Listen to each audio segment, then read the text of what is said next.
News 18 on the CW at 10 starts now. WLFI Lafayette. News from where you live. Good evening and thanks for joining us. I'm Cameron DeBlasio. The man police say shot a woman in the head outside Subaru of Indiana Automotive this week had a history of domestic violence involving the same victim. The coroner identified the shooter today as 57-year-old John Jones of Lafayette. He died of a self-inflicted gunshot wound after shooting Mindy Donovan on Monday afternoon. Police say Donovan is still hospitalized in critical condition. Jones was arrested in July of 2020 for punching Donovan and pushing her down a staircase. In September of that same year, Donovan entered into a diversion agreement calling for him to pay $454 in fees and complete an abuse awareness and accountability program. That agreement also called for Jones to not physically abuse, threaten, harass, or intimidate Mindy Donovan. After this week's shooting, a spokesman for SIA confirmed Donovan and Jones were both employed at the plant. In continuing coverage, the man charged with killing a woman in a Lafayette Walmart parking lot is now back in Lafayette. Anthony Perez is charged with murdering Casey Marie Lewis on September 4th. As we previously reported, Perez left the area after he removed his Tippecanoe County Corrections ankle bracelet. Perez was reported missing, but little was known about his location or where he could have gone. He was then arrested in Little Rock, Arkansas, about a week later. He was extradited today. Perez is now in the Tippecanoe County Jail, awaiting his initial court hearing. Well, we're just a day away from the highly anticipated Tippecanoe County Sheriff's debate. Current Sheriff Bob Goldsmith will square off against the challenger, Jason Huber.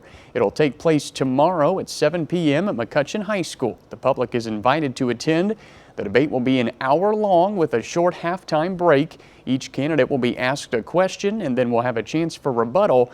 You can watch the debate live on News 18. Well, a heads up for people on and around Purdue's campus tomorrow. The university is testing its emergency notification systems Thursday.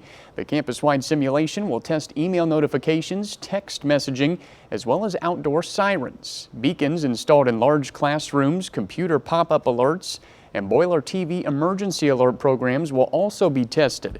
Purdue runs this test on a semi-annual basis as a means to better prepare students for potential situations. The test is set to take place at 10 a.m. tomorrow. If there is inclement weather, Purdue will postpone the test to this Friday.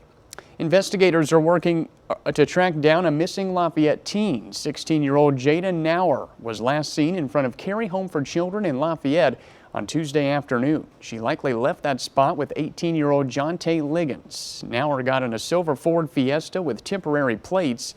Police currently do not believe this is an abduction. Nauer was last seen wearing a white Sherpa sweatshirt, blue jeans, and white tennis shoes. Detective Kurt Sinks with the Lafayette Police Department says it's important for anyone with information on where Nauer or Liggins are to call LPD. Thank you to both the public and the members of the media for the assistance that we've received to this point. We're actively following up on leads in an effort to locate Jada at this point. If anybody has any information about her whereabouts, we would ask you to please contact the Lafayette Police Department and relay that information to investigators. The phone number to call with any information is 765-807-1200. The Biden administration has approved plans for an ambitious electric vehicle charging network along highways. Federal approval was given to 17 states Tuesday, including Indiana. The approval looks to invest $1.5 billion in the National Electric Vehicle Infrastructure Program. The investment will also likely add upwards of 500,000 electric vehicle charging stations across America. The federal approval given Tuesday follows another one issued for 33 states earlier this month. Construction of the charging stations is slated to get underway by spring of next year. Food Finders Food Bank is joining forces with Ivy Tech Community College of Lafayette for their Job Readiness Certification Program. The program aims to help those who are unemployed or underemployed earn a certificate in job readiness in less than a month. The class is free and is led by Ivy Tech career coaches. It helps participants with interviewing skills, appropriate work attire, improving resumes and cover letters, and more. Food Finders CEO Katie Bunder says having better employment opportunities helps fight food insecurity. We have long been involved in trying to help our food pantry clients get jobs because we know that one of the leading contributors to food insecurity is lack of income. Our motto is is solving hunger today and ending hunger tomorrow. The class will begin on October 10th and graduation will be on October 31st. Bunder says the class will end with a career fair, and the class runs Mondays from 10:30 a.m. to 12 p.m. Francis Wooden Northside Park in Crawfordsville is going to look a lot different a year from now thanks to an anonymous donor. The same donor also contributed funding for renovations at Kathy Steele Park, which was dedicated last year. The donor saw the success there and wanted to do it again. The upgrades at the Francis Wooden Park will include new play structures, new musical features for kids, and a new shelter where neighbors can gather. The city also wants to maintain the historical significance of the site, which used to be a stop on the Underground Railroad. Crawfordsville Mayor Todd Barton says upgrading parks like this can have a big impact. It's had a profound impact because it really does create that neighborhood gathering place where people can go and take their children. They have that green space, there's a place to play, and it really becomes the focal point of the neighborhood. Residents of Crawfordsville will have the chance to vote on some of the decisions being made at a public input meeting on Wednesday, October 5th at 5:30 p.m. at Bethel AME Church. All right, turning now to weather. Well, all eyes, of course, are on the tropics down south, but here in our area, calm and mild conditions as we finish out the week here. Chief Meteorologist Chad Evans joins us now to break it all down for us. Hey, Chad. Yeah, hey there, Ken. 61 to 65 for highs today. We got rid of the lake effect cloudiness, nice breeze blowing, so pretty nice fall day. Normal high is actually about 70, 72 degrees, so a little below normal yet once again with 64 Lafayette, 65 at Attica, and we got to 64 at Flora. Now, Ian is lopsided now. It's showing a weakening trend because where's the wind coming from? Over here, the wind's off the water. What's happening here? The wind's blowing off the peninsula, so this is dry air wrapping in. So you can see it's kind of cut in half right now. However, it's still producing a lot of wind. Still wind warnings up, extreme wind warnings you see in these boxes. We've had winds gusting near 90 miles an hour at Sebring, Florida. Still, we're gusting to 61 right now at Orlando, and a gust even up at Daytona Beach. We had a gust of 72 and a gust at Cape Canaveral to 65. And the winds are especially strong, and this, it almost looks like a little line echo wave pattern. We get these when we have severe weather in our area. This little wavy appendage in the what's left of the eye wall, this could have some 100-mile-per-hour wind gusts. That's very intense right there. Racing to the northeast, you can see near Sebring, that near 90-mile-per-hour gust was just northwest of Sebring just a hair earlier, and this is moving up towards Orlando and also Cape Canaveral. For us, it's already 42 at Winamac, 44 Morocco, 50 at Lafayette, 50 Attica, 50 at Galveston, and normally our first 36-degree low temperature in the fall is between October 1st and 6th. We're going to be a hair early this year. We'll show you that next. All right, Chad, thank you. A local firefighter is in Florida tonight preparing to respond to the devastation of Hurricane Ian. Battalion Chief Toby Frost is one of about 90 members of Indiana Task Force 1 positioned right now on Florida's Panhandle. The task force is an elite team capable of deploying to natural disasters anywhere in the U.S. Frost is a hazmat technician specialist for the group. Coastal cities are expecting a storm surge of up to 18 feet. And Lafayette Fire Chief Richard Doyle says floodwaters can contain a host of chemicals and other hazardous materials. Just the debris that's going to be floating around, or again, chemicals that'll be in the water. Things like that they have to be prepared for and try to clean up. Doyle says task force members are cross-trained in responding to building collapses and water rescues. Members could be assigned a variety of tasks based on the needs of local emergency responders. And in addition to Frost and the task force, 4 linemen from Logansport Utilities are also heading to the Gulf Coast to help restore power for hundreds of thousands of residents. 2 foremen, Chris Griffith and Shane Milburn, along with 2 apprentice linemen, Joe Schilling and Mason Weller, left this morning to head to Troy, Alabama. The crew is part of a larger group of linemen from Indiana traveling to a staging area in Troy. The team will wait out the hurricane there, and they're then expected to go to the Tallahassee area to work 16-hour days. These men will be helping with repairs and power restoration efforts. Logansport Utilities Superintendent Greg Toth says his team is especially prepared to help in rural parts of the state. A lot of the utilities that are going to be affected by this are going to be small towns just like us, where maybe they don't have, Florida Power and Light size utility support crews.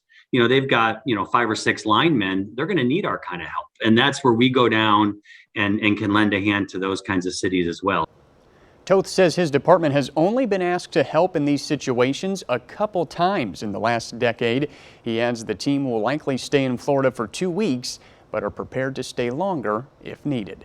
And while many Indiana residents are heading to Florida to help, some previous residents are hunkering down to wait out the storm. Russ McQuaid spoke with former Hoosiers who now live in Florida about what they're experiencing so far. One woman, formerly of Brownsburg, told me it's just like riding out a tornado in Indiana. Bring in the lawn furniture and stay away from the windows.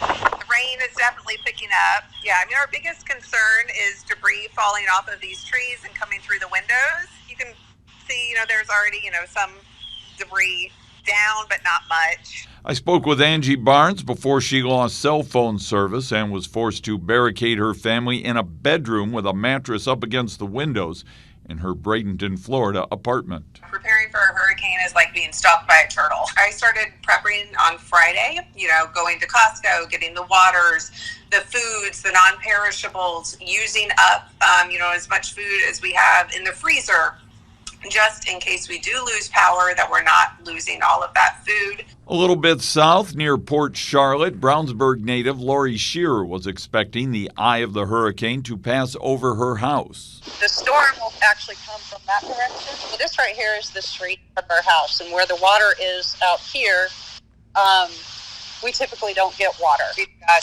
plenty of food and ways to cook it. You need to think ahead like that.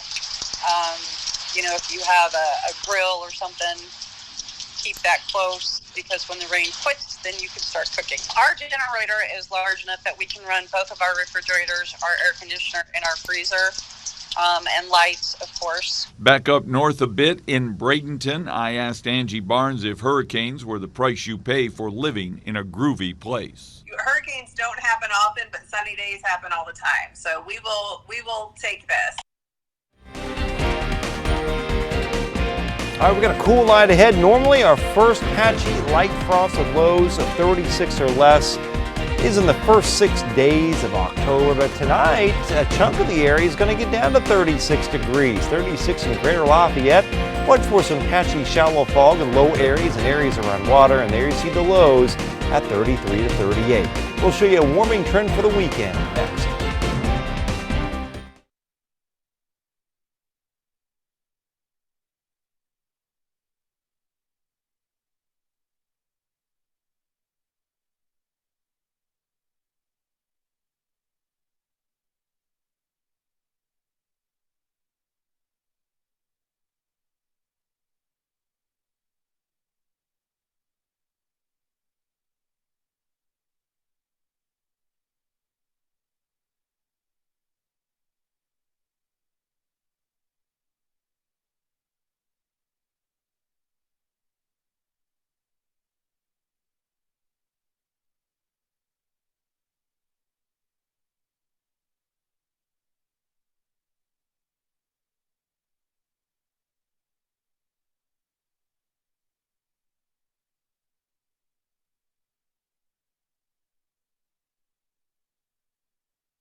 And now, your Storm Team 18 forecast. Weather from where you live.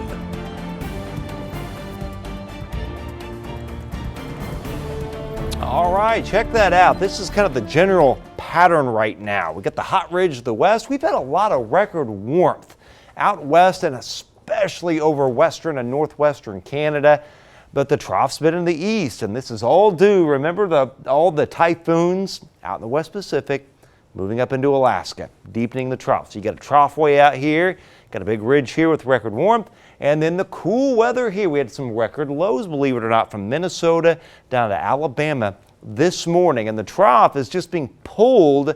You know, Ian is being guided by the trough, but now as it moves up into the Carolinas, it will actually kind of pull the trough south. So this really impressive warmth is kind of held at bay. It will warm up some by the weekend, early next week, but it's going to be a while before we get those 80s in. I still think we got a good shot at temperatures near to record warmth by like the 10th, 12th of October, somewhere in there. Still looks like there is a surge of 80s that comes into the area. All right, some patchy fog, patchy frost tomorrow morning, 36. There's that east-northeast wind, the sun, some little pop-up fair weather cumulus clouds, and a 66 for tomorrow, 63 to 68 doing it, viewing area wide, and then a few patches of frost tomorrow night with 34 to 39 for your low temperatures. Friday, 66 to 73 for high, so warmer, lots of sun, east-northeast wind, and there you see the 71 Lafayette, the 72 Attica, 68 Logansport, and 69 at Monticello. Really nice fall weather. There are the clear skies tonight. A few little fair weather cumulus clouds tomorrow. Nice day on Friday. Saturday's a nice day, really. I mean, this is 5 a.m. All we're going to have is just some of this high cloudiness pivoting in from the east, courtesy of the remnants of Ian. That'll be wrapping up in the Appalachians, and some high and mid-level cloudiness Saturday night into Sunday, and even into Monday, because the center of Ian will be here. You see all the rain in the Appalachians. It will slowly turn back out towards the ocean. Still little cloudiness lingering even into Tuesday, courtesy of Ian. And then beyond that, we warm up next week. Temperatures go as high as a few low 80s, and then it gets a hair cooler briefly, and then we watch a big surge of warmth come in. Again, we're looking at the 10th, 11th, 12th period of October for some summer-like weather to get in here, and then even some storms perhaps. So that said, a low 70s Saturday and Sunday, Monday, Tuesday, and Wednesday, with overnight lows during that time period generally near to the low 50s.